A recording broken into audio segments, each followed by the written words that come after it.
Hey guys, Ladylocks here, and today I've got with me the Master Lock 575, and I did a video similar to this one with a similar lock, the Master Lock 570. I did this video a while back, and I found that Master Lock 570 was a real pain in the butt to pick, and I wanted to do a video on this 575 because it is not anything near being as difficult as the 570. This one is one I would suggest to do when you're very first starting into brass body padlocks. This is a great one to start you off into brass body padlocks. So once you're finished picking laminated padlocks and you need something else to pick, try the Master Lock 575 because it is a great lock to practice next. It also gets you used to picking a lock that has a dead core and a dead shackle, so that will help you get used to that. You can actually use top of keyway tension in this and get familiar with picking with top of keyway tension. And I'll explain a little bit more about that in a minute. There are a few different reasons to pick this lock next in your list. So I suggest you grab one and try to pick it. So this is a 5-pin lock and it has all standard pins in it. It has the dead core and a dead shackle. The keyway is pretty wide open. It's not too bad.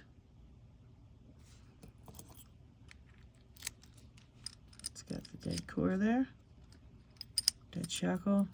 So the dead core basically just means that when I turn the key, it's not going to spring back on me. The core is not sprung. So that means when you're tensioning your lock, you know, your tension will stay where you have it as well. And once it's open, it doesn't just shackle pop for you. You have to actually pull the shackle out to get it to open up. But it's a beautiful little master lock.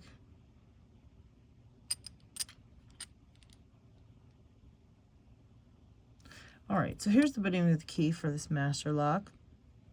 And I can honestly say that just because I'm showing you the bitting of the key does not mean that the bitting of the key matters at all when picking this lock, because it really does not matter one bit.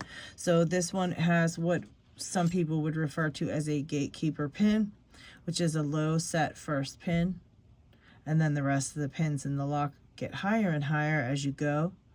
And they call this the gatekeeper because it kind of sometimes can prevent you from picking these higher pins, making it a little bit more difficult to pick. But in this lock, it doesn't make a difference whatsoever. It just doesn't. When I pick this lock, I don't know that there's a gatekeeper pin. I can't tell that anything's very low set in the front. I don't overset that first pin by reaching for the other ones. Nothing like that happens. In fact, I can use a standard hook to pick this lock as well.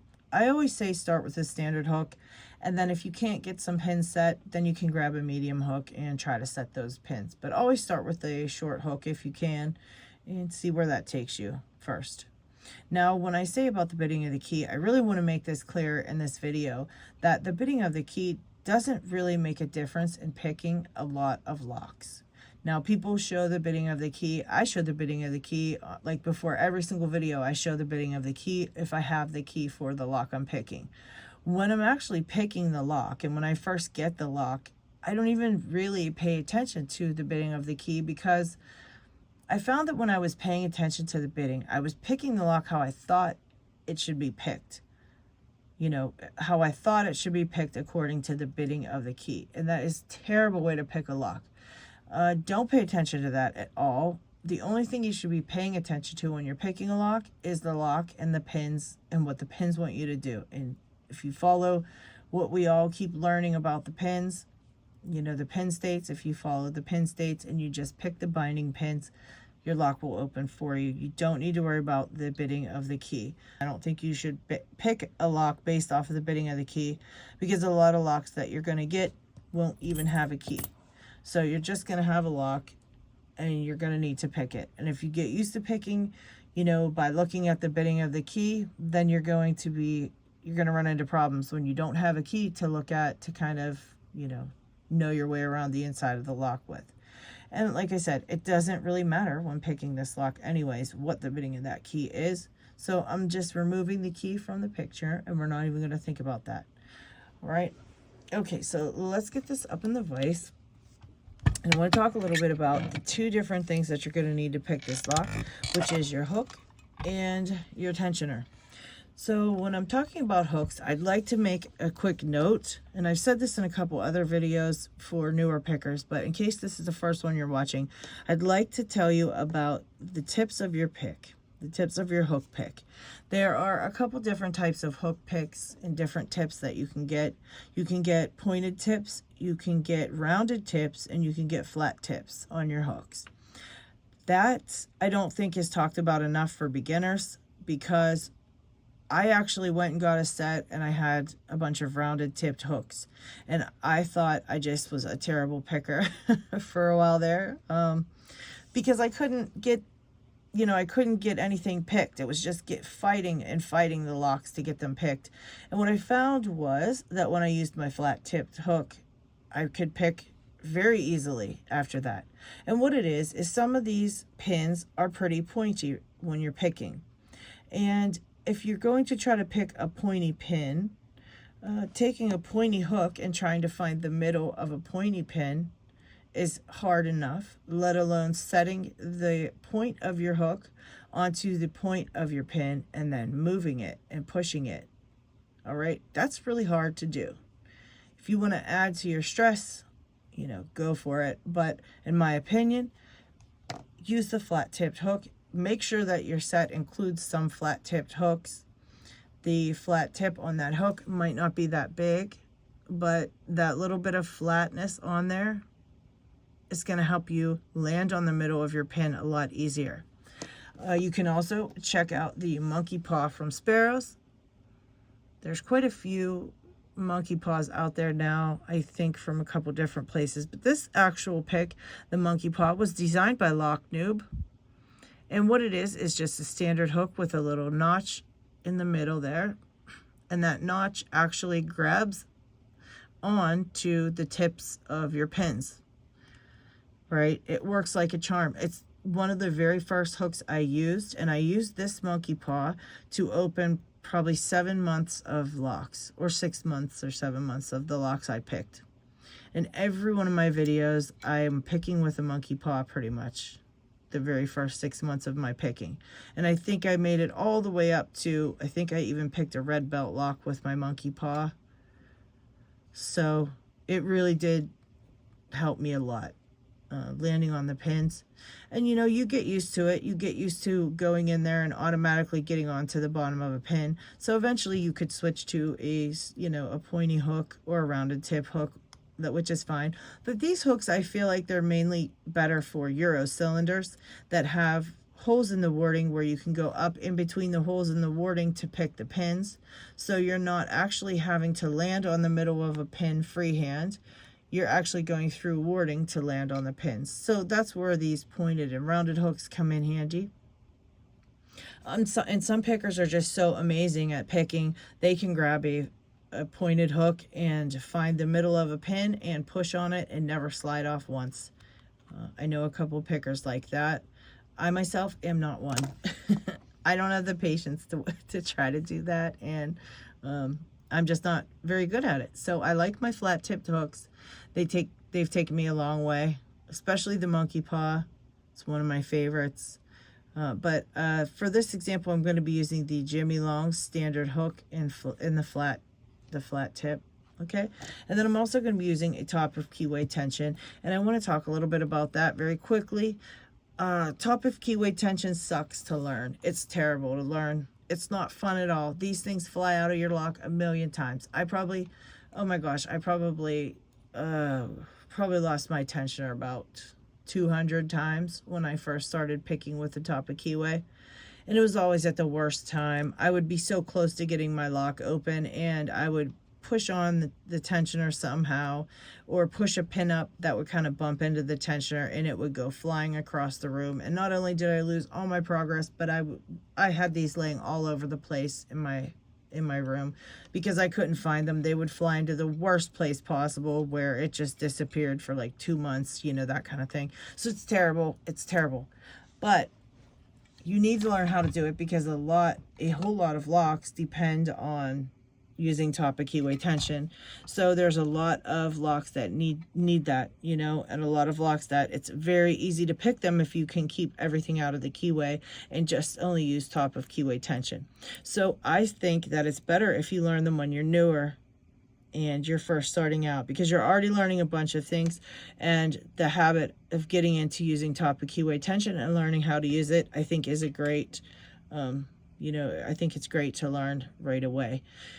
So the reason I suggest you use it for this lock is because it does have the dead core, and you can actually pick a pin in this, and if you accidentally pick your tensioner out, your core stays turned right where it was, and your pins don't drop. As long as you haven't counter rotated that core manually yourself, like you don't bump it this way then bump your tensioner out or something, as long as your core was turned when your tensioner falls out, you can just gently place it back in and you keep all of your progress. So learning it on this lock is great because it won't frustrate you so much, because you won't be losing your pins, you know, you won't be losing your progress of picking the pins so many times. It won't happen over and over again because you're dropping your tensioner. They'll just stay put and you can continue picking and, you know, eventually get your lock open. Okay, so on this one, you want the tightest fitting tensioner you can get. The looser it is, the worse it'll come out, so you want it to be as tight as possible to control this core as best as you can. So find the tightest fitting top of keyway tensioner, and I'm just going to put on light tension. I'm not going to press hard on this. I'm just going to use very light tension. I'm just turning it and holding it right here. That's it. Now I'm going to take my flat hook, Jimmy Long's standard hook, and I'm just going to feel around, starting with the first pin right in the front of the lock, and I'm going to feel for anything binding. That first pin is springy.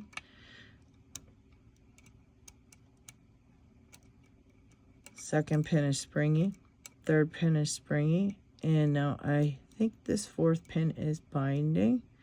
So make sure I'm on the pin right in the middle of it there and give it a click.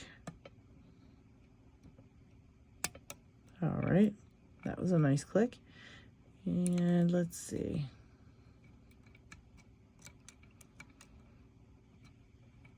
I think that's it.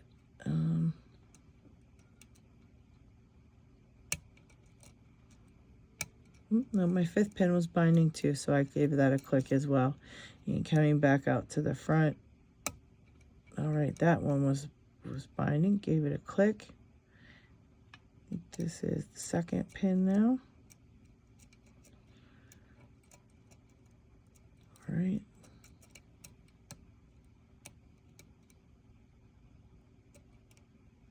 Oh, and there we go. And we're open. So that was it. Just going through each pin. If something was binding, I clicked it. I had no idea about any gatekeeper pin. I didn't feel anything that was low set particularly. I didn't feel like I overset anything trying to get to the back of the lock. None of that came into play. I just picked what was binding and this popped right open. It doesn't take much. You just take your time. Now you can go from front to back picking pin 1, 2, 3, 4, 5 and then come back to 1 again. I myself am in the habit of picking 1, 2, 3, 4, 5 and then coming back towards the front, going 4, 3, 2, 1 again and then 2, 3, 4, 5. So I pick back and forth myself, but you can pick any way you want. You can pick back to front, front to back. You know, as long as you're just searching for binding pins and giving them a click, that's all you want to do. If you run into a pin that you don't really know if it's binding and you can't really tell because it feels kind of muddy or strange, just skip it. If you skip it, you'll eventually find a binding pin that's going to bind good for you. And once you click a couple other binding pins, that one that you were feeling and questioning before probably will become a really strong binding pin later, in the picking. So just skip something if you're not sure. That's my best, my best tip for you, because a lot of times, we feel like we have to do something with each pin, and that's not the case in these locks. Sometimes you don't even pick all the pins in this lock.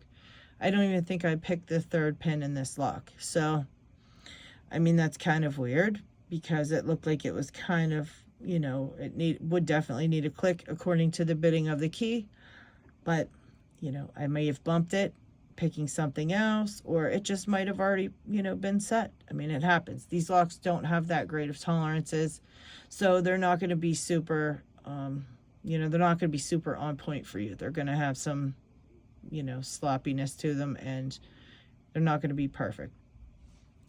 So there you have it. That is the master lock number 575. All right, and don't forget, you need a flat tipped hook. If you're just starting out picking, grab those flat tipped hooks. And I'm not even going to put the key in the end here because I don't think the key matters one bit.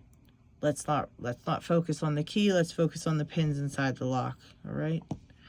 So there you have it, guys. I hope this helps clear up a couple questions you might have. And I hope you enjoy picking the Master Lock 575. Take care.